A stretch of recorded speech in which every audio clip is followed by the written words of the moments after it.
Thank you, Mr. Chairman. Thanks for being here today. Huge responsibility. I think hopefully we all understand here in your position that we don't work for a president, we don't work for a party, we work for the taxpayers and the citizens of this country. I've been here 3 years. We're going on $1 trillion a year budget in the military. The biggest threat to our national security is going to be our debt. We'll be at 40 trillion before we know it. And so y'all have huge responsibilities protecting our country, building the best military ever, and also making sure that we're able to afford it in the future. Dr. Erickson, I'm proud of what you've been saying about STEM. I'm from Alabama, Huntsville. You've been to Huntsville several times, being at NASA. We're huge in the ESOP business, employee-owned small businesses. What's your thoughts about those? And again, my thoughts, if just knowing what I know about Huntsville with 400 or 500 of them, we couldn't survive, anything to do with NASA, missile defense, if we didn't have the small businesses and take care of, make sure that they're competitive. Senator Tuberville, thank you for acknowledging our Huntsville facilities. I've also had the fortune of having an Alabama student this year working with me, an intern. I wrote 17 different recommendations for him, and he's now in grad school. So it is critical, the small business. I believe that America is built on the back of small businesses. We don't get too big without small, right? And so for me, it's been something that I've been very vehemently, supporting, because that community it's just so important. So my ideas are to listen, learn, and share, to create roadshows and workshops to help small businesses through this onerous process that they often have to invoke on to just get selected, and then also helping them through the valleys of death that we've identified. It is critical that we are ultimately going to provide other sources of resources like venture capitalism, commercial industry, partnering with them to maybe bring that to bed and manufacture. So I look at several different ways that we hopefully will support those small businesses and ultimately provide the innovative technology we need. Thank you. Secretary Dalton, I'm sure you've fed up a little bit with this border wall. We all are.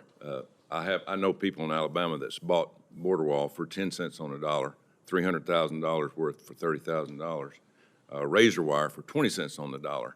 The American taxpayer, I mean, we're all in this together. They don't deserve this. They don't deserve to pay this top dollar and then lose money on something that we probably should be using anyway.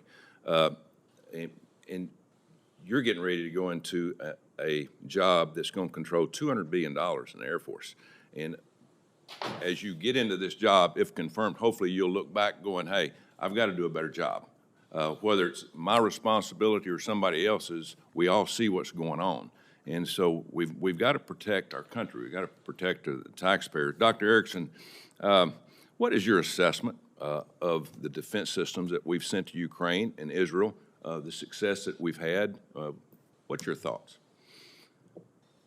Senator, did you mean to direct that to Dr. Schmidt? Thank you. Yeah. Senator Tuberville, I have not had a chance to understand yet, because I haven't been confirmed, what we're actually providing to Ukraine. But if confirmed to this position, I will take a very careful look at that, especially from the point of view of ensuring that the systems that we do provide are effective, suitable, survivable, and lethal, and be happy to meet with you and your staff. The one thing I want you to look into is that recently I met with some sailors, some naval officers that have been on some of these ships shooting down some of these drones in the Red Sea. And their concern is we're spending $1 million on a missile shooting down a $5,000 drone. And that's something we can't afford.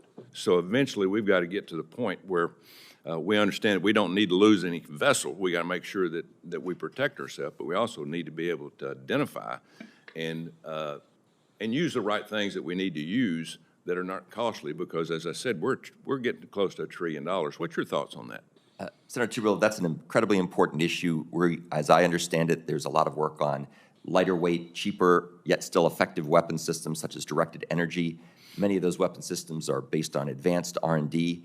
I would be very committed, if confirmed, to making sure the testing procedures we use for those systems make sure that they are in fact capable of doing their job at, as you mentioned, a fraction of the cost. in order to protect the warfighters who are in harm's way. Thank you. And one other thing I just want to say real quick is saving money, but we spend a lot of money, and we need to have the best. I will say that. But for 10 years, we've been trying to build this KC-46, and we continue to give a company a second, and a third, and a fourth chance.